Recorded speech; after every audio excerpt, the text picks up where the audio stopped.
वत्सलानंदा वाकम्मा कन्यादान कल्पोक्तम उपादिशमान।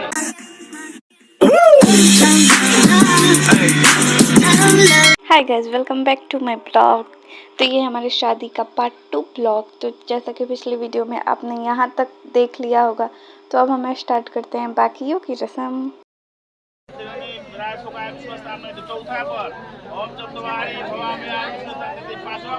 और ये रस्म हमारे यहाँ की शादियों में होती है, पर इसका नाम क्या है मुझे खुद भी नहीं पता।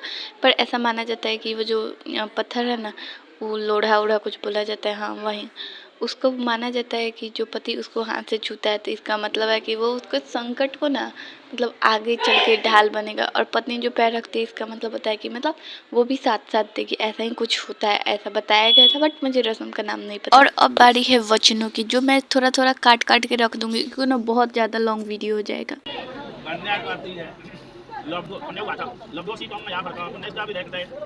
और पंडित जी संस्कृत में बोल रहे थे, तो मैंने, और इसका मतलब हिंदी में बता रहे थे, इसीलिए मैंने संस्कृत वाला पार्ट काट दिया। कन्या जो है पहला वचन कहती है, जैसे कन्या कहती है कि हे, मैंने देवी देवताओं का नित्य पूजन किया, अनेकों देवी देवताओं का बचपन से पूजन किया, नित्य पूजन किया और अनेकों प्रकार का पुण्य किया, तब हमने आपको प्राप्त किया। आप मेरे सदा पूजनीय हैं। गृहस्थ आश्रम में सुख और दुख दोनों आते रहते हैं। गृहस्थ आश्रम में आप प्रवेश कर रहे हैं, गृहस्थ आश्रम में जो है सुख दुख दोनों आता है, नहीं हमेशा एक जैसा नहीं रहता है समय। तो उसमें जो है आप हमेशा सौम्य रहेंगे, मतलब क्रोधित नहीं होंगे, क्रोध में नहीं रहेंगे, सौम्य रहेंगे। यह मेरा पहला मांग है, विचार है। चलिए, स्वीकार है। जोर से बोलिएगा, जोर से बोलिए। स्वीकार है, स्वीकार है, स्वीकार है बोल दीजिए। हाँ। बाकी पूर्व तलाका नहीं, जग जाता बहुत समान ना द्वेद बन जाया द्वे उदय पिता बने। दूसरे वचन में कन्या कहती है कि अपने पुरुषार्थ द्वारा जो भी धार्मिक काम आज से आप करेंगे, जैसे अपने खर्च से बावली, कुआं, तालाब का निर्माण कराना, मंदिर का निर्माण कराना, में बिना मेरी अनुमति के कार्य आरंभ नहीं करेंगे, हम साथ में रहेंगे। स्वीकार करते हैं। यह मेरा दूसरा मांग है, लड़की का। कोई ये स्वीकार है। तीसरा मांग है,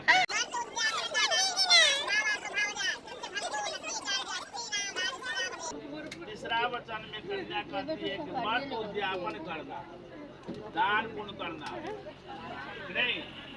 यह स्त्रियों का नैसर्गिक लक्षण होता है, बचपने से करती है पूजा पाठ नहीं। इस धार्मिक कार्य में आप हस्तक्षेप नहीं करेंगे, पूजा पाठ करेंगे तो उसमें विघ्न बाधा है। यह मेरी तीसरी मांग है, स्वीकार है। फोटो खींचे जाने भाई। उसका निवेश जो है मेरे पास, मैंने उसका सहभागी, मैं उसका मैंने क्या बोलते हैं पार्टनर आना नहीं आ तो आप कारखाने का नहीं आना रहेंगे। आज पहले हमें सुनने दो बच्चा। आप करेंगे धन इत्यादि वह मुझे जरूर समर्पित है। यह मेरा चौथा वाक्य है, नहीं अहम योगदान होता है नहीं, तो स्वीकार है।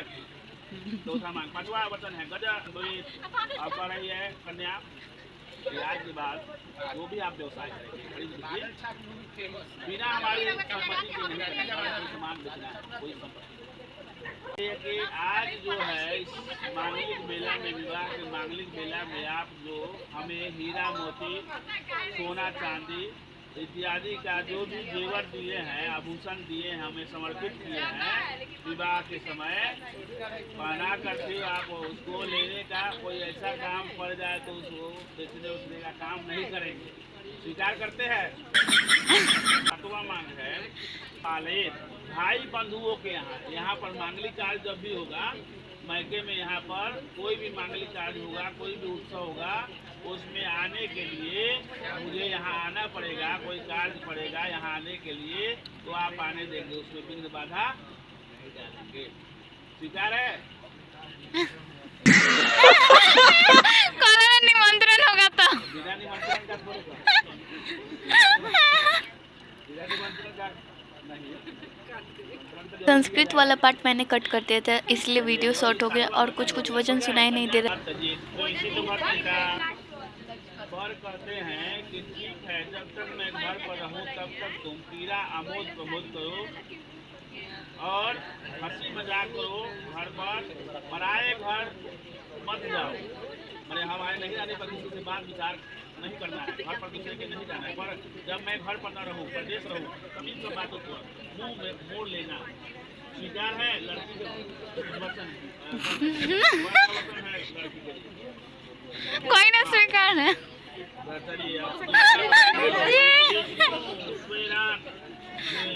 जी हाँ बोल रहे हैं, रुकिए ना, कोई स्वीकार है जोर से। विष्णु आद्य विवाह में उनका बेटे को लेवंती का बेटे ना कहूँ। अग्नि देवता, ब्राह्मण देवता और स्वजातीय बंधु बांधव जितने भी एकत्रित हुए हैं और विवाह के साक्षी ध्रुवतारा दिखाया जाता है। ध्रुवतारा या जो विवाह के आज के साक्षी है, नहीं यह सब मेरे साक्षी है, स्वीकार है। चलिए तीसरा वचन है, स्वीकार है ना। हे वराग्नि, हमारे चित्त के अनुकूल, मेरे मन के अनुकूल तुम अपना मन रखना और हमारे वाक्य का कभी उल्लंघन नहीं करना और जो कुछ मैं कहूँ उसको सदा अपने हृदय में रखना। इस प्रकार मेरे पति वर्ष का पालन तुम करना, स्वीकार है। चौथा वचन, मुझे जिस प्रकार संतोष हो उसी प्रकार तुम कार्य करना और हमारे भाई बंधुओं का आदर के साथ भक्ति भाव रखना। हे पतिव्रत धर्म के पालन करने वाली, यह मेरी आज्ञा का। मेरे पास वचन के बस उतना ही वीडियो थे, मैंने बताया ही था कि मैं सो गई थी, कोई और रिकॉर्डिंग कर रहा है, इसीलिए अब उतना ही है तो हमें उतना ही में ही काम चलाना पड़ेगा। अब हम आते हैं नेक्स्ट रस्म पे। आई थिंक ये वो फेरा लिया जाता है ना, वो है। और ये जो माथे पे रखा गया है ना, उसको मौरी बोलते हैं। मतलब हमारे शादी में ना बहुत इम्पोर्टेंट होता है, समझे यार। ये जो टीवी में दिखाया जाता है ना एस्थेटिक शादी, ऐसी तो हमारे यहाँ कुछ भी नहीं होता। देखो हमारे यहाँ कभी भी ना मड़वा के भीतर वो जो हवन कुंड होता है वो नहीं रखा जाता है। और टीवी में क्या दिखाया जाता है, हवन कुंड। मतलब मेरा बचपन से ही हवन कुंड का सपना था, वो तो टूट ही गया। और ना ही हमारे यहाँ लहंगा पे शादी होता है और ना ही शेरवानी पे, वो धोती कुर्ता ही पहनना पड़ता है और नॉर्मल साड़ी ही, समझे। हम लोग क्या है ना, ऐसा ही रस्म है। ज़्यादातर तो येलो साड़ी लोग पहनता है वरना रेड, क्योंकि शादी में हम लोग के यहाँ ऐसा ही रस्म है। वाइट और ब्लैक का कोई सीन ही नहीं है, मतलब कोई भी साड़ी वाइट और ब्लैक तो होना ही नहीं चाहिए। बाकी फेरों के बाद सिंदूर दान होता है, जो कि लड़कियां नहीं देखती, तो हमने भी नहीं देखा होगा, इसीलिए यहाँ के बाद ही आपको रिकॉर्डिंग मिलेगा। और आई थिंक लड़के के, हम लोग के यहाँ लड़के के साथ साथ 5 औरत भी सिंदूर करती है, ऐसा ही कुछ टाइप होता होगा, मुझे नहीं पता। और यहाँ पे भी वो औरत लोग फिर विध करता है नाक से करने का, क्योंकि लड़का नाक से नहीं करता है। भाई साहब, एक तो ये शादी की रस्म देखो यार, चेहरे से ही पता चला इंसान को कितना नींद आ रहा है। ये तो एक लोग दिन में शादी नहीं करते, दिमाग और खराब करते हैं, और रात को नहीं लगता है।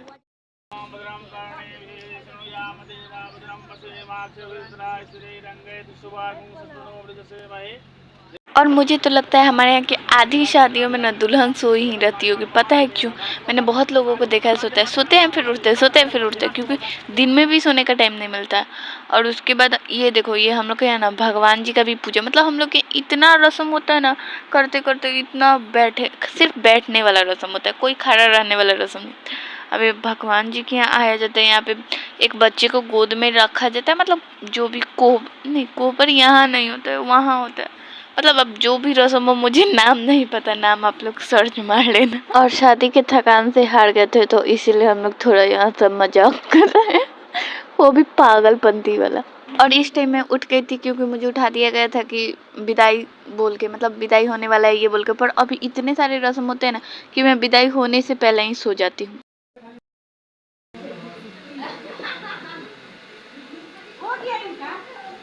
और जैसा कि आपको पता ही होगा कि ये हो रहा है मजाका, जिसमें ससुर ढकता है और पति